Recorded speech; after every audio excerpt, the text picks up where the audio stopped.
रामकृष्ण हरी. अखंड महाराष्ट्रामध्ये शारदीय नवरात्रोत्सव अतिशय आनंदानं साजरा केला जातो आहे.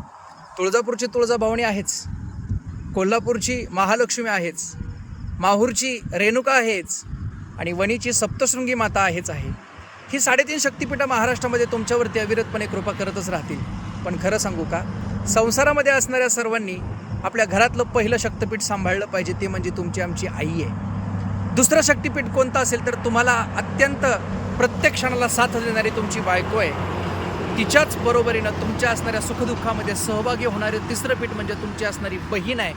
आणि सगळ्यात लहान, छोटी, लाडकी लेक ही 3.5 शक्तिपीठ आहे.